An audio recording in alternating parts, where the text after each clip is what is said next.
Subliminal TV. Okay guys, if it looked like I just woke up, it's because I haven't been up and awake for very long. It's morning time. It's early Saturday morning. Today I want to do the Macan Android radio install here. It's not going to be a tutorial. I'm just going to kind of show the before and after. Last time I did something about an Android radio, a few people were like, you didn't show me how to plug it in. A lot of times when these radios are unplugged for the Android radio, it's kind of like straightforward. You can kind of see where everything goes. I will say, look how big of a difference that makes. Wow, huge difference. As you can see, guys, it's really straightforward with these radios. You can see all of the harness points here, and it's going to be a harness that kind of plugs into back here, that plugs into the harness that comes from the car, so it's very easy. These vents have clips. It all just pops out. There's no unscrewing that needs to happen, so you just have to tug on it a little bit and it'll come out, but don't break it. It'll be good to have a pry tool to do this without damaging anything.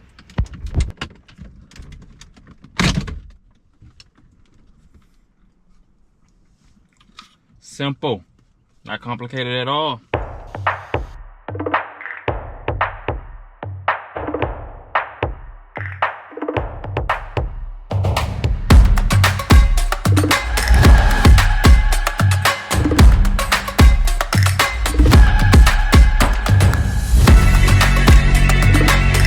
Remember I was saying that it's straightforward and all you have to do is pay attention to the harness connect points? Well, here's one tip that you can do. Count the pins. 8 pins, 8 pins, 4 pins, 4 pins. Now, yes, there are a couple of times that you may see more than one harness have 2 pins. And in that case, maybe you need a few instructions, but for the most part, you will be able to figure it out.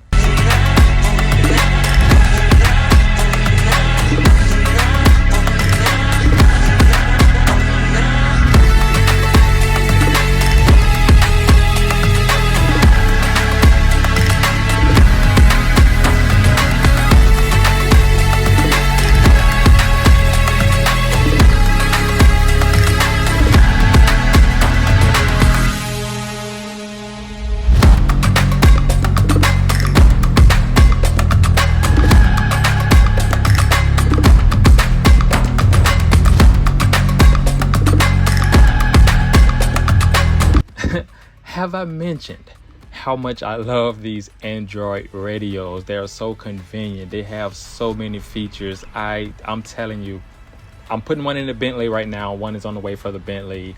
I have one in the Range Rover.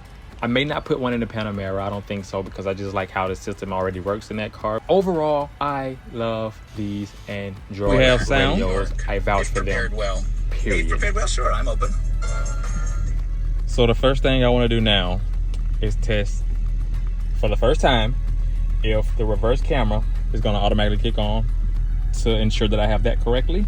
Which, by the way, because of Porsche PCM, it did not automatically go into reverse. You have to go into the head unit and play around with the settings. I could show you that here, but it does depend on which car you have. What are your factory options to determine what you click on this radio to make sure everything works. So no, it did not kick automatically into reverse. Review camera on or what? Aftermarket camera or what?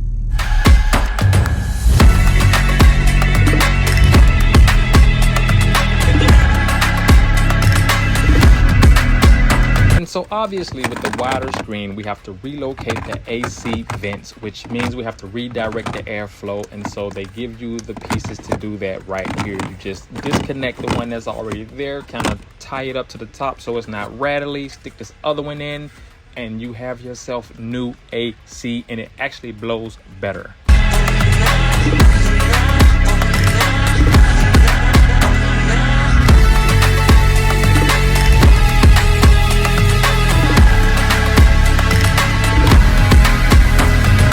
And there you have it, guys. Another Android radio installed. And again, like I say, I vouch for these radios. The EQs are better, of course, than the OEM radio. Maybe it's not the best on the market when you compare it to other things like Alpine or Pioneer. But to me, the EQs are very efficient. They do what I need them to do. They have a lot of features. They have the internet. Me personally, I like to put the SIM card inside so that I have all the features that I need. I vouch for the Android radios. Again, like I said, this is not a tutorial, so don't roast me in the comments about how I didn't give a lot of detail. I just kind of walked through and talked through a few of the things that I was doing with this one, but overall it's easy. You can do it. I know you can. Thank you for watching. I appreciate all you guys. Peace. Subliminal TV.